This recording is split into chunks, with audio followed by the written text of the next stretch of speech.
AIIMS BSc nursing का आज result आने वाला था बच्चों। देखते हैं आता है कि नहीं आता है, क्योंकि एम्स भी अब कुछ चीज़ों में अपने डिले कर रहा है। लेकिन हमें काउंसलिंग के बारे में तो जानना ही होगा। ठीक है, एम्स के रिजल्ट की जो भी अपडेट रहेगी अनूप सर आपको प्रोवाइड कर देंगे। प्लेलिस्ट आप लोग सेव करके रख सकते हो, लिंक डिस्क्रिप्शन में मिलेगा। फिलहाल हम लोग काउंसलिंग की बात कर लेते हैं बच्चों की काउंसलिंग कैसी होगी, क्योंकि काउंसलिंग के लिए आपको तैयार रहना पड़ेगा। एम्स का रिजल्ट आ जाए चाहे कल आए, लेकिन काउंसलिंग तो आपको करवानी ही है, तो प्रोसेस आपको मालूम होनी चाहिए। काउंसलिंग के बारे में ध्यान से सुन लो बच्चों, क्योंकि अगर काउंसलिंग में गड़बड़ी करते हो तो 1 लाख रुपए तक की पेनाल्टी लगती है। कब में लगती है पेनाल्टी, कैसे लगती है, वो मैं वीडियो में बताऊंगी। ठीक है, तो काउंसलिंग की क्या प्रोसेस रहेगी मैं पैरामेडिकल और बीएससी नर्सिंग दोनों के लिए बताऊंगी। तो चलिए स्टार्ट करते हैं। Hello everyone, welcome to Spark up classes. This is Suman Yadav. AIIMS BSc nursing and paramedical की काउंसलिंग जो होती है बच्चों, वो ऑफिशियल वेबसाइट पे ही होती है। जहां से आपने फॉर्म भरा था उसी वेबसाइट पे काउंसलिंग चालू होती है। रिजल्ट आने के लगभग महीने भर बाद आपकी काउंसलिंग स्टार्ट हो जाती है। काउंसलिंग जब भी स्टार्ट होगी मैं आपको ज़रूर बताऊंगी, लेकिन काउंसलिंग से पहले भी आप जान लो कि कैसे कैसे प्रोसेस होती है। देखो, सिंपली आपको 2-3 चीज़ें करके रखनी है अभी से ही। पहली बात तो आपका जो रजिस्ट्रेशन फॉर्म है उसकी आपको 2 कॉपी रखनी होंगी, 2 प्रिंट आउट आपको रखना होगा।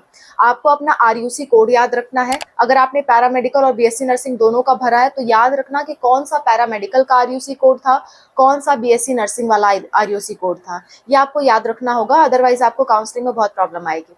ठीक है, तो आपको काउंसलिंग के लिए आरयूसी कोड में ध्यान में रखना है, और आपका जो एप्लीकेशन फॉर्म है उसके 2 प्रिंट आउट आपके पास होनी चाहिए, और 1 प्रिंट आउट कम से कम एडमिट कार्ड की होनी चाहिए।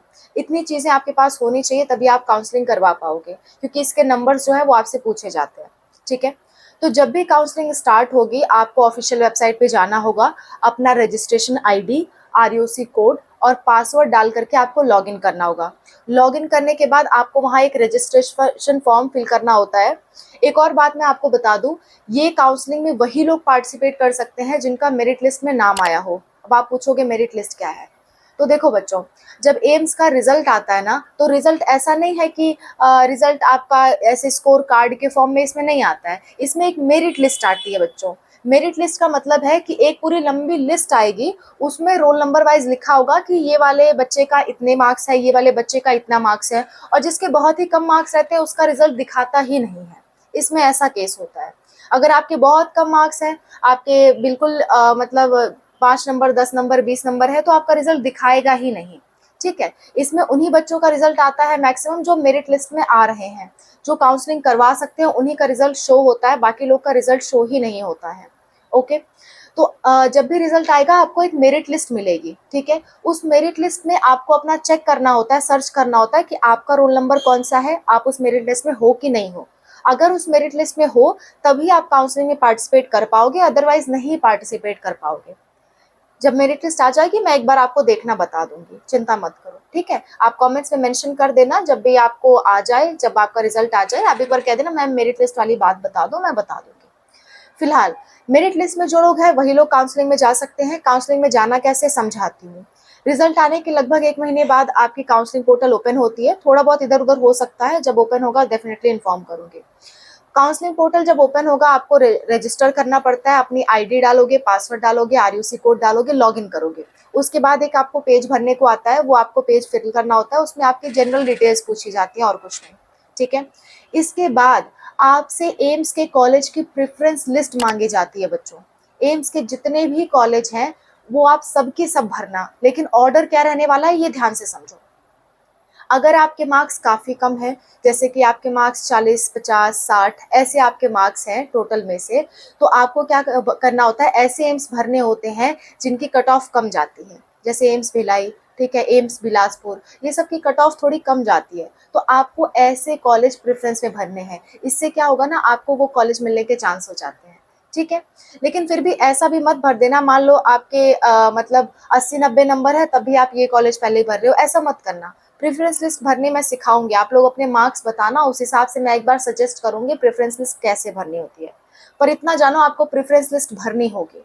और कट ऑफ के लिए मेरी ये वाली वीडियो देख लेना, इसमें मैंने टॉप कॉलेज भी बताए हैं और कट ऑफ भी बताई है कैटेगरी वाइज, प्लस इसमें लो कट ऑफ के कॉलेजेस भी बताए हैं। वीडियो का लिंक लास्ट में दूंगी।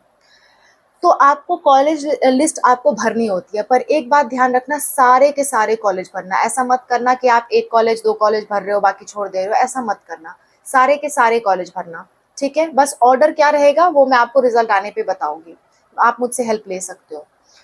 अच्छा, वो भरने के बाद क्या होता है, आप अपनी प्रेफरेंस लिस्ट जब भर देते हो, भरने के बाद आपको सबमिट करना होता है।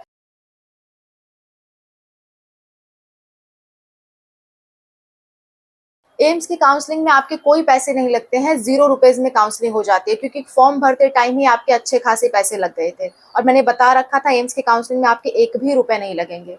तो आप काउंसलिंग के लिए निश्चिंत रहो, कोई पैसे आपको देने की जरूरत नहीं है। ये एनटीए की तरह नहीं है कि एनटीए आपसे अलग से पैसे मांगे, नीट में जैसे आपको पैसे भरने होते हैं, सीयूटी में, ऐसा इसमें नहीं है। ये सबसे अच्छी बात है एम्स की, ठीक है। एम्स के आप काउंसलिंग में शांति से पार्टिसिपेट कर सकते हो बिना किसी पैसे खर्च किए, ठीक है। और बिना कहीं जाए आपको सब कुछ ऑनलाइन करना होता है। जब आपको सीट मिल जाती है तब आपको कॉलेज पे जाना होता है, उसके पहले कोई झंझट नहीं है। अच्छा, आप प्रेफरेंस लिस्ट भरने के बाद आपको सबमिट कर देना होता है, उसके बाद काउंसलिंग का रिजल्ट आता है। रिजल्ट के लिए आप लोग बहुत एक्टिव रहना बच्चों, क्योंकि रिजल्ट आने के बाद मात्र 5 से 6 दिन का आपको टाइम मिलता है। 5 से 6 दिन के अंदर अगर आप कॉलेज पे नहीं जाते हो रिपोर्ट करने, तो आपकी सीट कैंसिल कर दी जाती है। इस बात का बहुत ध्यान रहे। तो काउंसलिंग जब भी चालू हो जाए, लगातार आप लोग वेबसाइट चेक करते रहना या मुझसे अपडेट्स लेते रहना, ठीक है। अच्छा, अब सोचो, आपका फर्स्ट, देखो 3 राउंड में काउंसलिंग होती है, फर्स्ट राउंड, सेकंड राउंड और एक होता है ओपन राउंड, ठीक है। आपको लास्ट राउंड तक जाना है। आप ऐसा मत सोचना कि आप डायरेक्ट ओपन राउंड में पार्टिसिपेट करोगे तब भी आपका हो जाएगा, नहीं। आपको पहले राउंड से ही पार्टिसिपेट करना है, कोई पैसे नहीं लगने हैं बच्चों, पार्टिसिपेट करना है कर लो। फर्स्ट राउंड से ही पार्टिसिपेट करो, ठीक है। फर्स्ट राउंड का रिजल्ट आएगा तो कुछ बच्चे ऐसे होंगे जिनको उनका कॉलेज दे दिया जाएगा, और कुछ बच्चे ऐसे होंगे जिनका कॉलेज नहीं मिलेगा। जिनको कॉलेज नहीं मिला है वो डायरेक्ट सेकंड राउंड की काउंसलिंग के लिए एलिजिबल हो जाएंगे, सेकंड में भी नहीं मिला तो थर्ड में एलिजिबल हो जाएंगे।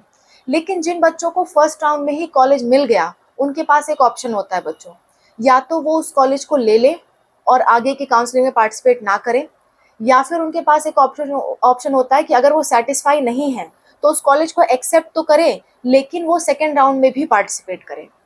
अब ये दो बीच वाला ऑप्शन है ना, ये थोड़ा सा कॉम्प्लेक्स चीज है, समझना बात को। आपने कॉलेज ले लिया, पार्टिसिपेट नहीं करे हो, फाइनल एडमिशन ले लिया, तो बात वहीं खत्म है। आपको कॉलेज पे जाके अपने सारे डॉक्यूमेंट्स जमा करने होते हैं और वहाँ पे एडमिशन ले लेना होता है, ठीक है। डॉक्यूमेंट्स क्या क्या लगेंगे मैं बता दूंगी आपको, जल्दी उस पर वीडियो बना दूंगी। तो डॉक्यूमेंट्स क्या क्या लगेंगे वो मैं आपको बता दूंगी। आपको 5 से 7 दिन के अंदर जा करके एडमिशन लेना होता है, तो उनकी बात तो खत्म हो गई। लेकिन अगर आप सेटिस्फाई नहीं हो अपने कॉलेज से, तो आप सेकेंड राउंड में जा सकते हो, भले ही आपको कॉलेज अलॉट हो गया, आप सेकेंड राउंड में जा सकते हो। यहाँ एक बहुत इंपॉर्टेंट बात है, सुन लेना। सेकेंड राउंड में जब आप जाते हो तो आपको एक बात का ध्यान रखना होगा कि अगर सेकेंड राउंड में आपको दूसरा कॉलेज मिलता है, जो भी कॉलेज मिलता है आपको उसे एक्सेप्ट करना पड़ेगा। अगर आप एक्सेप्ट नहीं करते हो तो आपको 1 लाख रुपए की पेनाल्टी देनी होती है, इस बात का ध्यान रहे। एक बार फिर से ये बात समझाती हूँ, समझो। जैसे मान लो आपने 5 कॉलेज लाइन से भरे हैं। पहला कॉलेज आपने भरा है एम्स दिल्ली, दूसरा भरा है एम्स जोधपुर, तीसरा भरा है एम्स बिलासपुर, ठीक है। मान लेते हैं ऐसा आपने 3 कॉलेज, ऊपर से 3 कॉलेज भरा है और आपको तीसरा कॉलेज मिला है, ठीक है।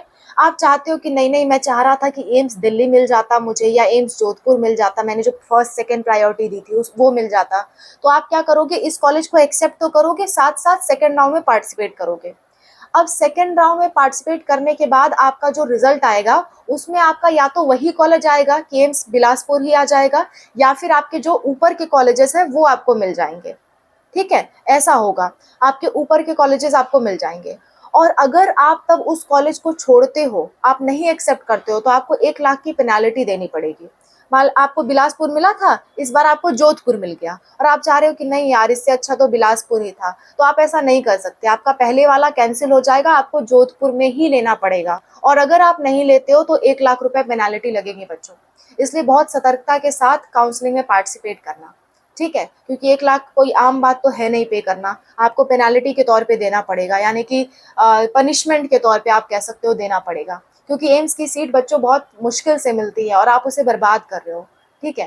तो इसलिए आपको पेनाल्टी देनी पड़ती है, इस बात का ध्यान रहे, क्लियर। और हाँ, सेकेंड राउंड के बाद अगर आपको फर्स्ट राउंड में सीट मिली है, सेकेंड राउंड में भी मिल गई है, तो आप सेकेंड राउंड के बाद ओपन राउंड में पार्टिसिपेट नहीं कर पाओगे। ओपन राउंड में सिर्फ वही बच्चे पार्टिसिपेट कर सकते हैं जिन बच्चों को कोई सीट नहीं मिली फर्स्ट या सेकेंड राउंड में, या फिर अगर सीट बाई चांस वैकेंट रह गई है किसी में तो बच्चे उसमें पार्टिसिपेट कर सकते हैं। अगर कोई सीट नहीं बची है, सारी सीट फिल हो गई है, तो कोई भी उसमें पार्टिसिपेट नहीं कर पाता है। ठीक है, मेन फर्स्ट सेकेंड राउंड आपका होता है, सीट बच जाती है तो ओपन राउंड होता है। आई होप आपको सारी बातें क्लियर है। इन सब बातों का आपको ध्यान रहे, और काउंसलिंग के लिए कौन कौन से डॉक्यूमेंट्स लगते हैं आप जानना चाहते हो तो कमेंट्स में मेंशन करना, मैं कल तक उस पर भी वीडियो अपलोड कर दूंगी।